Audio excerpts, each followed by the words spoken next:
सोने के फूल और राजों की आजमाइश ये इस जमाने की बात है जब एक छोटा सा गांव था जहां लोग सादा जिंदगी गुजारते थे। इसी गांव में एक आदमी रहता था जिसका नाम राजो था। राजो दिल का बड़ा इंसान नहीं था। वो नर्म लहजे में बात करने वाला, बड़ों की इज्जत करने वाला और जरूरतमंद की मदद करने वाला शख्स था। अगर कभी किसी भूखे को देख लेता तो दिल ही दिल में तड़प जाता।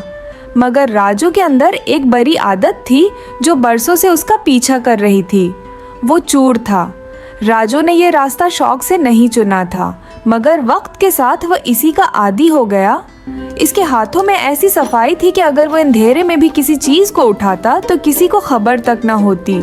वो जहाँ चोरी करता वहाँ न दरवाजा टूटता, न शूर होता, न निशान रहता। आहिस्ता आहिस्ता गांव में चोरियां बढ़ने लगे।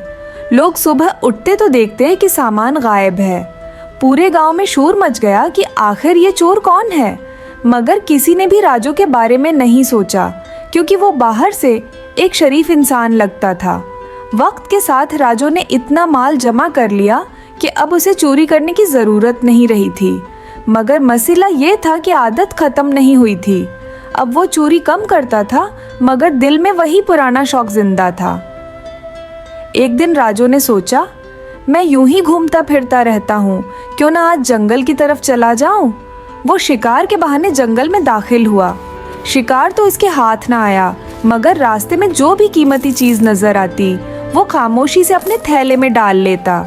चलते चलते उसकी नज़र कुछ ऐसे फूलों पर पड़ी जो आम फूलों जैसे नहीं थे। वो फूल हद से ज़्यादा खूबसूरत थे। इनमें अजीब सी चमक थी और खुशबू ऐसी कि दिल रख सा जाए। राजू रख गया।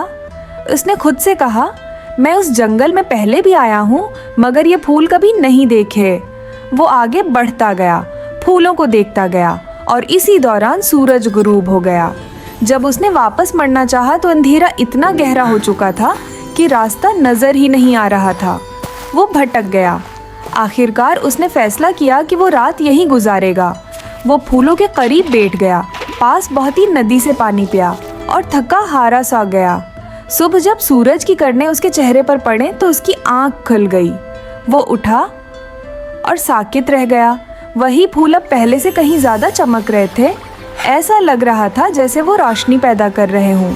खुशबू अब और तेज़ थी। राजू ने कदम आगे बढ़ाया और जो आगे गया दुनिया बदलती चली गई। ये अब जंगल नहीं था, ये एक ऐसी जगह थी जहाँ इंसानों का नाम और निशान तक न था। साफ पानी, नरम हुआ और हर तरफ सुकून। अचानक उसकी नज़र परियों पर पड़ी।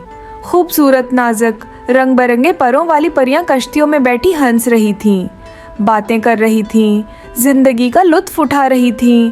राजू फौरन झाड़ी के पीछे छिप गया। तब उसने एक और चीज़ देखी। एक महल के करीब कई परियां फूल तोड़ रही थी। वो आम फूल थे, मगर जैसे ही परियां उन्हें हाथ लगाते वो सोने के फूल बन जाते। राजू का दिल जोर से धड़का। उसके अंदर की बड़ी आदत जाग उठी। उसने सोचा, अगर मैं एक भी सोने का फूल ले लूं तो मुझे कभी दोबारा चोरी नहीं करनी पड़ेगी। रात को जब सब सो गए, राजू खामोशी से महल में दाखिल हुआ। इसने देखा कि सोने का फूल एक शीशे के बर्तन में बंद था। वो हाथ बढ़ाने ही वाला था कि रख गया। इसके दिल में एक खौफ पैदा हुआ, अगर जोरा सी आवाज़ भी हुई तो सब कुछ खत्म हो जाएगा। वो वापस हट गया। इसने फैसला किया कि पहले राज समझेगा, फिर कदम एक उठाएगा। लेकिन राजू को यह मालूम न था कि प्रिस्तान इसकी मौजूदगी को महसूस कर चुका है। इसकी इंसानों वाली बो, इसके कदमों की आहट, सब कुछ पकड़ा जा चुका था। पेरिस्तान के मुहाफिज बच्चे ने हुक्म दिया, आज रात अगर वो इंसान आया तो उसे जिंदा पकड़ो। अगली रात राजू आया और पकड़ा गया। जंजीरों में जकड़कर इसे बादशाह के सामने पेश किया गया। फैसला सुना दिया गया। 3 दिन बाद सजाए मौत। कैद में राजू एक बात पर बेचैन था। इसने चौकीदार से पूछा, ये सोने के फूल हर रोज कहाँ गायब हो जाते हैं? ये सवाल बादशाह तक पहुंचा। बादशाह ने उसे बुलाया और कहा, सब इंसान यहाँ इश्क में मरते हैं, तुम फूलों में क्यों उलझे हो? राजू ने जवाब दिया, क्योंकि जो चीज गायब होती है इसे कोई ना कोई चरा रहा होता है और मैं चोर को पहचानता हूँ। तब बादशाह ने राज बताया। 100 साल पहले एक बड़ी परी की बद्दा और हर रात गायब हो जाने वाले फूल। राजू खामोश हो गया।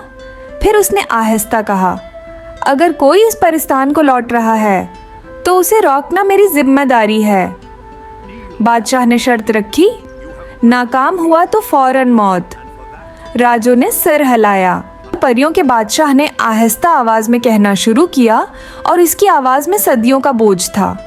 राजू, वो परी कोई आम परी नहीं थी, वो भी कभी उन्हीं परियों जैसी थी, खूबसूरत, नर्म दिल और जिंदगी से भरपूर। मगर आहिस्ता आहिस्ता इसने अपने दिल में हसद, गुस्सा और तन्हाई को जगह दे दी। वो खुद को दूसरों से कमतर समझने लगी। किसी ने उसके एहसासात न समझे, किसी ने उसका हाथ न थामा और फिर इसने बड़ी ताकतों का सहारा लिया। बादशाह ने एक लम्हा तवक्कुफ किया। जब हमें मालूम हुआ कि वो प्रेस्तान पर कब्जा करना चाहती है तो हमने उसे यहाँ से निकाल दिया। मगर जाते जाते उसने बद्दुआ दी, तुम्हारे वो फूल जो तुम्हारी परियों के परों के लिए जिंदगी हैं, वो हर सुबह सूरज निकलने से पहले गायब हो जाया करेंगे। और तब से वो फूल शीशे के जार में बंद होने के बावजूद हर रात गायब हो जाते हैं। अगर ये फूल खत्म हो गए तो हमारी परियों के पर भी खत्म हो जाएंगे। राजू खामोशी से सुनता रहा। इसके दिल में एक सवाल तेजी से उभरा, अगर मैं सबसे बड़ा चूर हूं तो ये फूल मुझसे कौन चरा रहा है? जिन्हें सख्त लहजे में कहा, अगर तुम वहां जाना चाहते हो तो जान लो, वो परी निहायत जालिम है। जो भी उसके पास गया, इंसान हो या परी, कोई वापस नहीं आया। वो सबको कैद कर लेती है, किसी को परंधा बना देती है, किसी को जानवर और किसी को मार देती है। इस रात राजू सुनाटे भरे जंगल में अकेला चल पड़ा। जल्द ही वो एक वीरान महल के सामने खड़ा था। दरवाजे पर इंसानी खोपड़ियाँ, बिखरी हुई हड्डियाँ और ऐसी खामोशी जैसे खुद हुआ भी डर रही हो। राजू के दिल में खौफ आया, मगर उसने कदम पीछे नहीं हटाया। अचानक एक गूंजदार आवाज आई, किसने गुस्ताखी की है हमारे महल में आने की?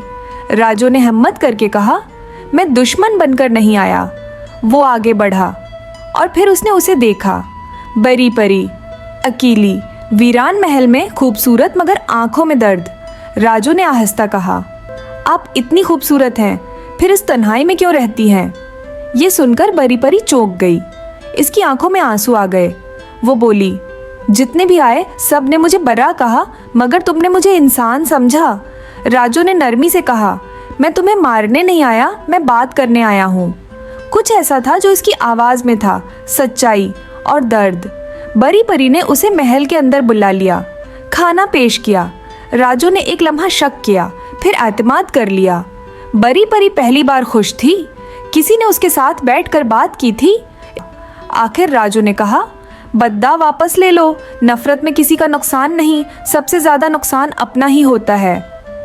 बरी परी खामोश हो गई, फिर आहिस्ता बोली, मैं बद्दा वापस लेती हूँ। मुस्कुरा कर कहा, चलो सब कुछ सच बताते हैं। जब वो प्रिस्तान पहुंचे तो मुहाफिज बच्चे ने फौरन हुक्म दिया कि दोनों को कैद कर लिया जाए।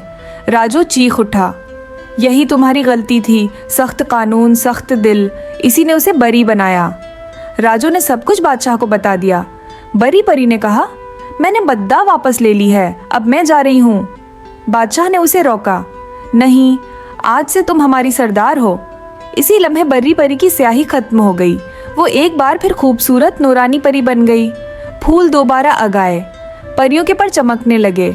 बादशाह खुशी से बोला, राजू तुम जो चाहो मांग लो। राजू ने कहा, मुझे कुछ नहीं चाहिए। बादशाह मुस्कुराया, फिर ये वादा है, तुम जब चाहो हमारे मेहमान होगे। और यूं एक चोर सबसे बड़ा मसीहा बन गया। आज भी जब राजू जंगल से गुजरता है तो प्रेस्तान जाकर वो दलक्ष मंजर देखता है और मुस्कुरा कर सोचता है, सबसे बड़ी चोरी किसी का दिल जीत लेना होती है। अगर आपने हमारी वीडियो यहाँ तक देख ली है तो हमारी मेहनत के अतराफ में चैनल को सब्सक्राइब करें। कमेंट्स में बताएं कि आप अगली कहानी कैसी देखना चाहते हैं और नई वीडियोस की इत्तला के लिए बेल आइकन ज़रूर दबाएं।